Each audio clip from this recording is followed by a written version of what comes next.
So, a couple weeks ago, I posted another challenge to the feminist and pro-feminist groups in Edmonton, and there's been no response.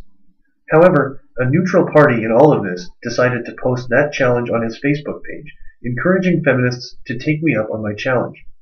He immediately found himself arguing with at least 3 feminists, each of whom were dead set against the idea of a formal debate. One of them was Laurie Callsen. That name should sound familiar because I mentioned a reporter by the name of Laurie Callsen in my first vlog.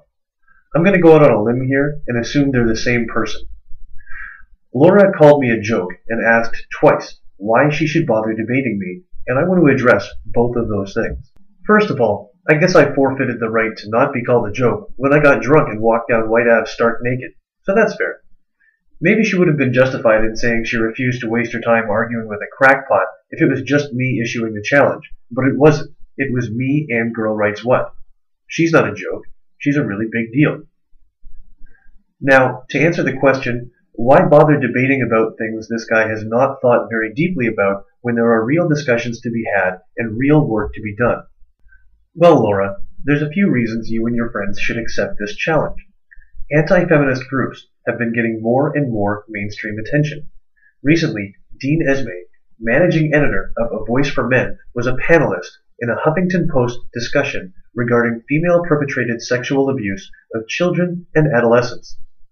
Girl Writes What's YouTube videos are now being used by psychology and sociology professors all over the English-speaking world, and you, yourself, wrote an article for Metro magazine entitled Female-Fronted Fringe Posters Allegedly Targeted by Anti-Feminist Groups. I'd say writing that article is evidence that you do think this is a real discussion to be had. So is the fact that you've posted 2 anti-MRA articles on A Voice for Reasonable People.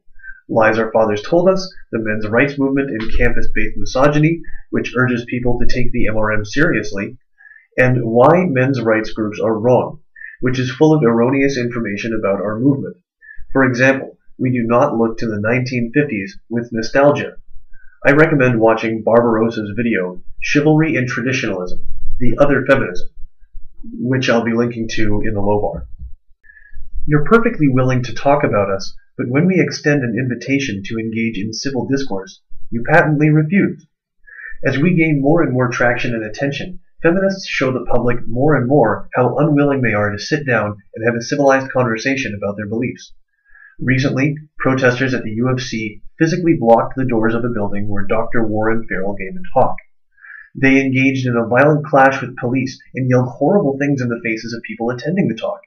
I'm not saying that you're affiliated with the U of T protesters or that you even agree with their methods, but if no one from the feminist camp stands up and condemns those actions and shows that they can have a reasonable discussion, then those actions and attitudes shown by the U of T protesters will reflect on all feminists.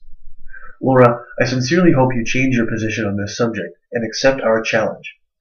If no one accepts my challenge by the time I make my next video, the offer will be closed and I'll just make my opening arguments on YouTube. Thanks for your time.